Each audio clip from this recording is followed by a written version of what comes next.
Hi, everyone. My name is Isel Sloan, and I am the instructor for English 1121. Thank you so much for tuning into this video, and I'm so sorry I can't be there. Hopefully this won't take too long and you'll be able to watch it and get an idea of what to expect for the class and where to find assignments and stuff like that. So I'm going to talk a little bit about me so you can get to know me a little bit. I'm going to talk a little bit about the class, and then I'm going to do a little slideshow presentation for parts of speech.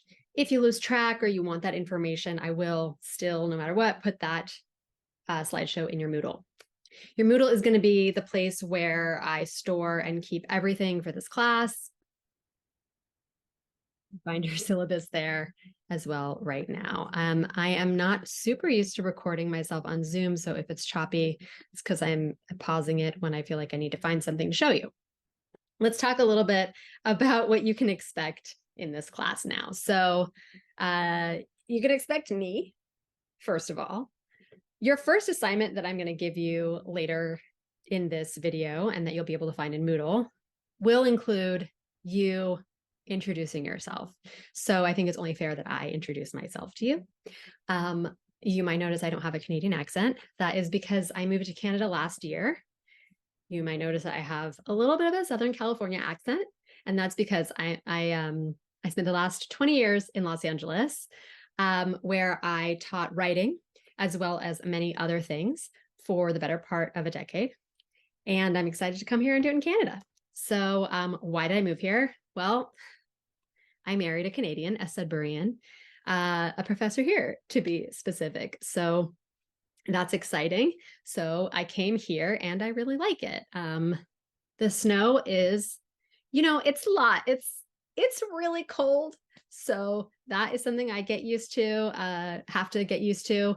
But other than that, I'm quite happy here. Okay, what are we doing here? So the general purpose of this class, I'm not here to teach you how to be like a perfect writer, and I'm not expecting perfection of you at all. I want to see you grow, and I want to see you learn, and I want to see you like take stuff from this class. When I say I'm not expecting perfection, I really mean that. I want to see your effort, and for me, being able to see your effort through the course of the semester will show me the little improvements that you are making. I am going to teach you mechanics of writing, grammar and such. And because of that, those things I'm going to look out for in places like your final paper. But again, when I read that paper, I'm not looking for perfection. I'm looking for you to make your writing invisible. What does that mean? So basically, what I'm looking for is for you to write in such a way where people are focusing on your message instead of your mistakes. A lot of times when we write, when we're passionate about a subject or when we are typing something fast, I'm definitely guilty of this. Those little mistakes that we make take away from the bigger point, and often what we say can get lost. An example of this, apart and apart. So a lot of people write, I want to be a part of this group. And you would write that A space P-A-R-T, a part of this group. It's 2 words, right? But a common misspelling of apart is A-P-A-R-T, 1 word, which means the literal opposite, right? Apart from. So I'm here to teach you lots of little things that sort of end up avoiding that kind of mistake. Okay, so that's what we're doing. I do want you to know this. I really care about you. Okay, I care about your learning environment. I care about what you're getting out of this class. I care that you are retaining what I'm teaching you. But for the mostly, the thing that I care about the most is your success, not just in this class, but like in your lives. Okay, I want you to be successful in your career, in the thing that you're studying right now. in your everyday life. I want you to be happy and successful. So if you need to talk to me about something, or something I teach you doesn't make sense, or you have questions about an assignment, feel free to contact me via email. It's on the syllabus. Again, the syllabus and all the materials that you need will be in your Moodle. Essentially, I just want you to know that I am on your team. Okay. I'm on your team and I'm rooting for you. Something that I do want to note in that same regard is I'm rooting for everybody in this class, all the students at Cambrian, which means we require the class to be a safe space and a good learning environment. So what that means is I will not tolerate any violent behavior. I will not tolerate any outbursts. I will not tolerate any harassment, any bullying. I will not tolerate any of that. Okay. My classroom is a place where you should feel free to make learning mistakes, right, with your material without feeling afraid that you're going to be bullied about it.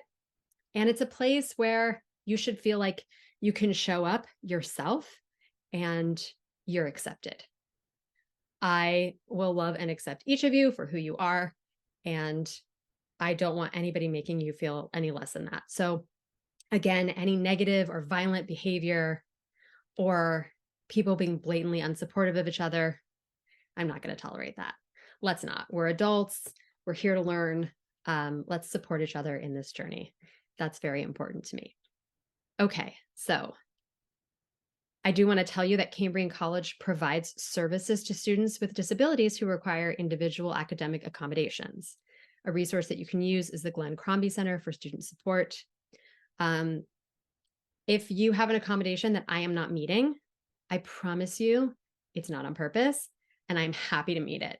I am doing my best to do that on my own, but if for some reason I make a mistake in that, please feel free to reach out to me. I'll correct it. I'll correct it as best I can. It is my pleasure to support you in your learning journey. Okay, so what else can I tell you about this class? Oh, yes. Please come to class. Please come to class even if you're running late. If you walk in the class late, as long as you are not disruptive, cool, come on in. I, in my academic experience, struggled with tardiness and was penalized for it. And I didn't like that. So I'm not going to do that to you. I understand how life is. I understand you have jobs, you have other classes, some of you have kids, families, obligations. It's okay. Just come in the door, come into class, don't be disruptive, and it's fine. Your late work. Okay, turn in your late work. I will do my very best to get to it and grade it. I want you to turn in your work on time because it helps me get everything done on time, and then I'm not getting like a bunch of old assignments and a bunch of new assignments, and there's just simply no way I can pull an all-nighter. It's just not going to work for me. So I want to be able to get to grade everything. So that's why your due dates exist, and so that you can be on this ladder to learning, and do your assignments and grow and progress through the course, right? But I understand life and I know how it goes. So if you have a late assignment, please turn it in. Definitely turn it in. Let me know you're turning it. Let me know that you have turned it in late if you have turned it in late, because I might miss it on Moodle. I might not see it, and I don't want you to not get it looked at. So let me know if it's like super late where I can go find it. You'll be able to upload most of your assignments on Moodle. If there's something that I give you in class that's like a handout, you're not going to upload that on Moodle. I'm not going to have you like scan it or anything. You can just hand that back in. But for the most part, everything will be automated online and stuff like that. If that doesn't work for you or you need an accommodation, again, please reach out. Okay, that said, let's talk about your first homework assignment. I will again have that in Moodle, but I want to just explain it to you a little bit. So we're going to just imagine that you've created a professional website. You are a professional in your career already. You're done with school. You are creating this website. You're creating the website to to share about yourself so that people can read about your journey in your new career, so that you can share about new exciting developments in your field. And so maybe like people will see you and want to put you on a panel or on a TV show about dental hygiene or nursing or whatever your specific project is. So what you're going to do is you're going to create a website. So there's no website, not an actual technical website. It's an imaginary website. Let's say you've created it and you need a description for the front page. It's going to be a bio of yourself, a biography. So all I want from you is to imagine there is a beautiful photo of you, the best photo of you that anyone's ever taken. And under it, you're going to write who you are, why you do what you do, and, something about yourself that would help the reader get excited and learn about you in your career. So this activity is designed as a way for me not only to get to know you, but also so that I can see how you write. I can see your writing style. And so I can see you grow for the semester. So what that means is here in this assignment, I'm not grading on your grammar. I'm not grading on your punctuation. You haven't learned those things from me yet, right? I am grading on whether or not you've completed all of the parts of the assignment. Did you answer the questions? Who you are, what you do, and why you chose your career. I'm this person. I'm this kind of nurse, dental hygienist, and I do it because of whatever reason. Again, you don't have to write in those words. I want to see your personal voice here. I want to get to know you a little bit. I want to get to know your writing style. And I'm not grading on grammar here. Okay. I'm really not. I want to see you. Why am I being so specific when I tell you that? Because I really don't want you to use ChatGPT or any other AI for this assignment. Okay. It's silly to go through an entire course and not get anything out of it, right? And so if I lowered the stakes of this assignment for it to be okay for you to make mistakes, I feel like it's more likely that you're going to do it. And that means you are going to feel more comfortable growing and learning through the semester if I can grade on what you're retaining that I teach you versus what you already know, or versus what a computer can write. And a computer can't tell me about you and who you are. You have to do that. So I want to learn about you from you. That also brings us into the academic integrity portion of this introduction. Please don't plagiarize. Please don't use those resources of AI on the internet, because you truly won't get anything out of this class if all you do is plagiarize, everything. But also because your integrity, like who you are, and that you're not a person who cheats or plagiarizes or takes somebody else's material. That's important, that kind of integrity, professionally and personally. And again, you and your success and your growth, very important to me. And I don't want you to set your life up in that way, in that way of cheating. Also because it's against our academic integrity policy here at Cambrian. So that is also in your Moodle if you want to take a look at that. All that to say, please don't plagiarize. Okay, excellent. All right, so I'm going to take a quick pause here while I pull up the next thing that I want to go through. All right, so I'm going to share my screen explanations. This will be in your Moodle for you to look at. I think it's probably for the best for you to watch this, but I understand if you'd rather just read it. Either way, you can pull it up and go through it with me. I mean, it's going to be here for you to see, so you don't have to do that. Or you're going to have it there as a resource to look at later if you're looking for this information in a concise way. So we're going to talk about parts of speech. All right, I'm going to move as fast as I can so as to keep the momentum going. Parts of speech. Okay, nouns. So when I was in school, we learned nouns as person, place, or thing. We are teaching it as person, place, or thing idea here because ideas are also nouns. That makes sense.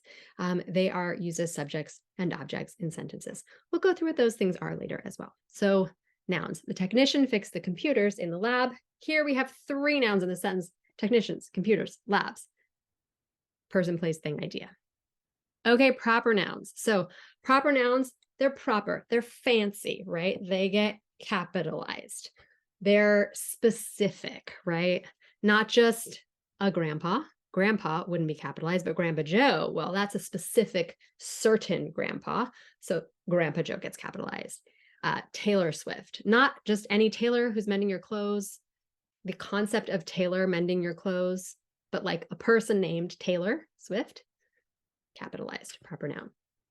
Cambrian College, Isel Sloan, etc. Count nouns versus non-count nouns. Okay, count nouns are nouns that you could put a number in front of. Non-count nouns are like nouns that you would never want to put a number in front of. You can't have like 3 weather, but you can have 3 heaters.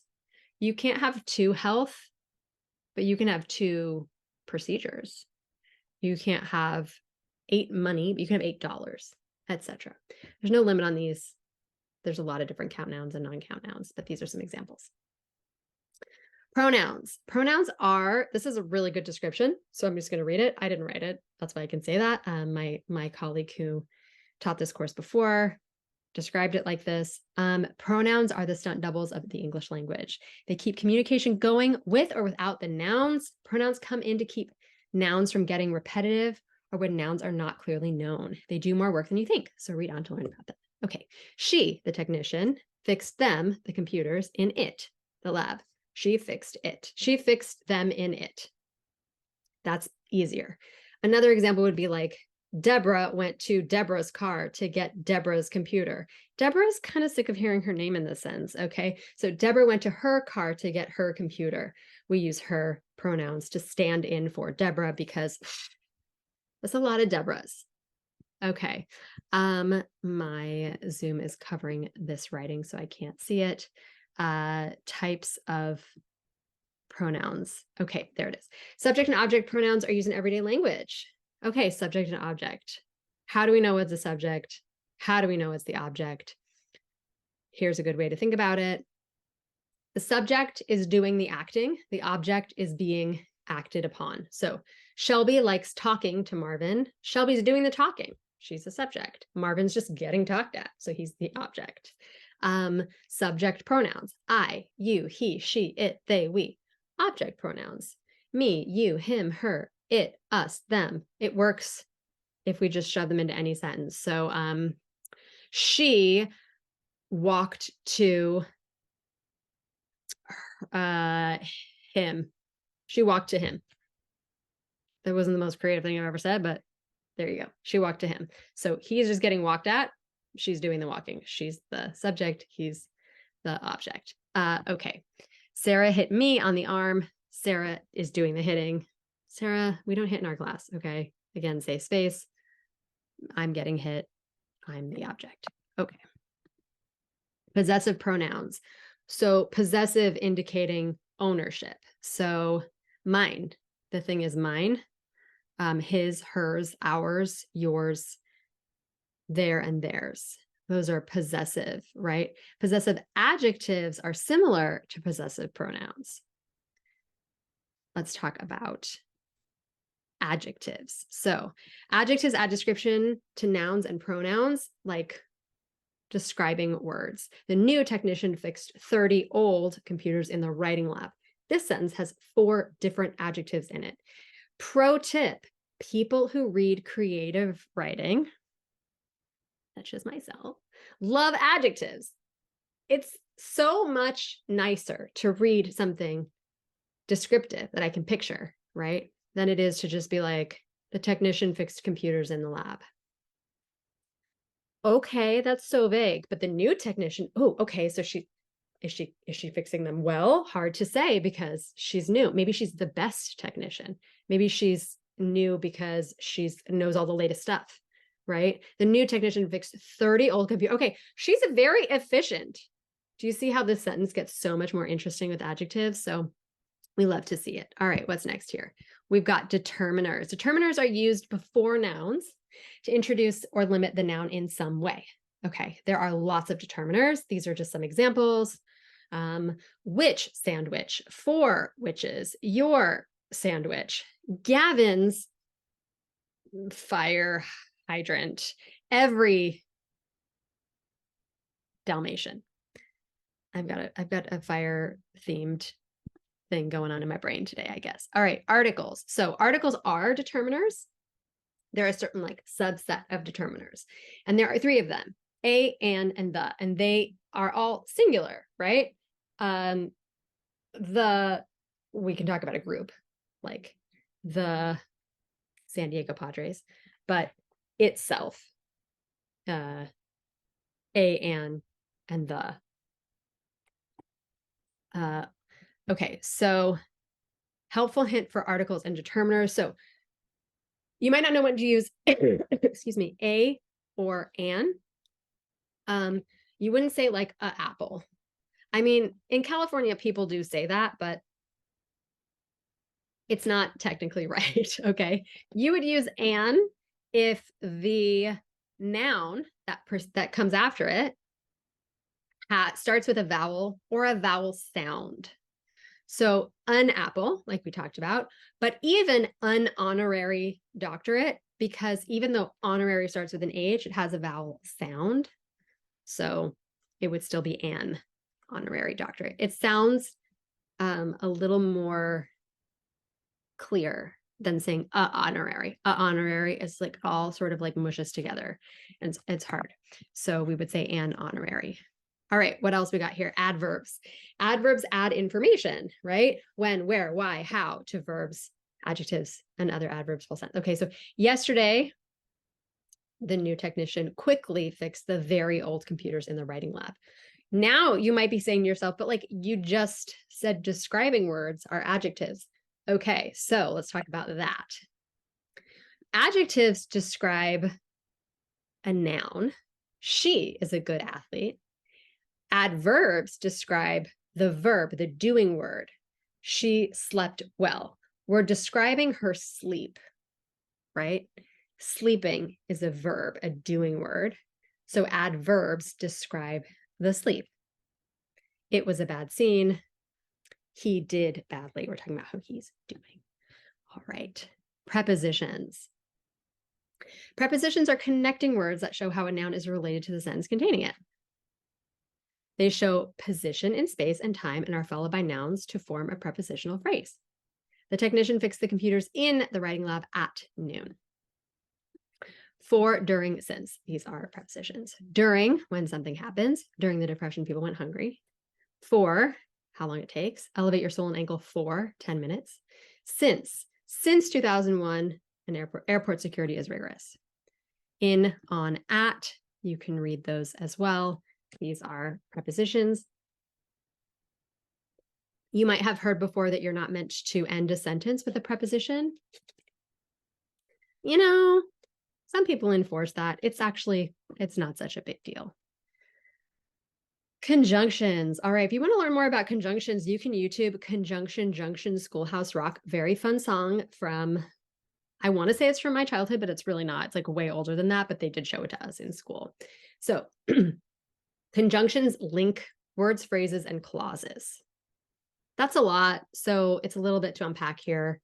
You've got subordinating conjunctions, which introduce a dependent clause. The 2 clauses are dependent on each other and indicate the nature of the relationship between clauses. So students still visited the lab and the media center while the computers were broken.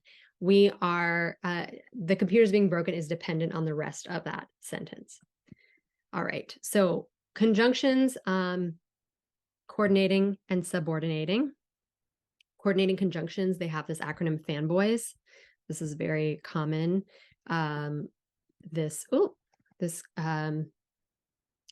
acronym to describe or help you remember your conjunctions: for, and, nor, but, or, yet. So he is better, so we should go home. Those two are connected by the so. When I do this, I'm talking about like the part of the sentence with the punctuation, and then the other part. This is like the separation with the punctuation. He is better. That's one clause. So we should go home. Subordinating, these are a little more dependent on each other. So unless you drag me, I'm not going home. Before you call me, make sure to check it yourself, etc. Okay. Interjections. These are super fun. These are like, whoa, wow, oops, you know, and they're really supposed to be written the way you want the reader to like read them.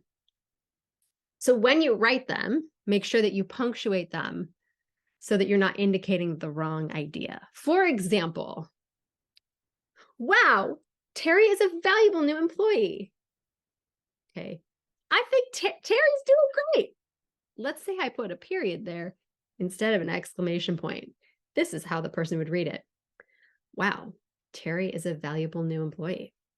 A little bit of sarcasm there, right? We don't know if they actually mean that. Maybe Terry is last hired, first fired. We don't know. We don't know how Terry's doing when there's just a period there. So when you're using an interjection, you want to punctuate it as though somebody is reading it out loud, and you want to make sure that the actor acts it correctly. Direct from the page in that respect. All right, interjections. This is where that information is written. Verbs show action or a state of being. Verbs are doing words, right? The new technician fixed the old computers in the writing lab. Terry is the technician's name. That's Terry. All right. Verbs. What are the two most frequently used verbs? Be, to do, to be. Those ones like that. Try to write a sentence without a verb. Can you? Not much going on in that sense, right? If you don't have a verb. So we need them. Here are some good ways to treat verbs with respect and avoid verb goofs students often make. All right. Present tense, I eat pizza often. Past tense, I ate pizza last night. Future tense, I will eat pizza later today. As you can see, the tenses are the thing we're talking about here. So perfect tense, I have eaten pizza many times. Don't worry so much about that for now. Okay. Regular verbs versus irregular verbs. These are ones that if you're a native English speaker or if you're a non-native English speaker, you know them, right? Because they give you trouble regardless. They give everybody trouble. Irregular verbs, I mean. Regular verbs, like the past tense, works with the convention of the way it's written. Pick, picked, jump, jumped. Irregular verbs, you're like, why? Why is it that way, right? Blow, blew, blown. Irregular, right? It's not blowed. I didn't blow out the candles, right? I blew out the candles. It's an irregular verb. Gives everybody trouble across the board. These are ones, just like the verbs where you're like, oh, that's annoying. There you go, that's an irregular verb. Sells, sold, sold. Why are they both sold? Okay, oops. So that is the end of the slideshow. Thank you so much for watching. All that stuff is available in your Moodle, as well as that assignment. I will see you in class. I guess I can stop the share. I will see you in class next week, and I hope you enjoy your first assignment, and I'll see you then. Okay, bye.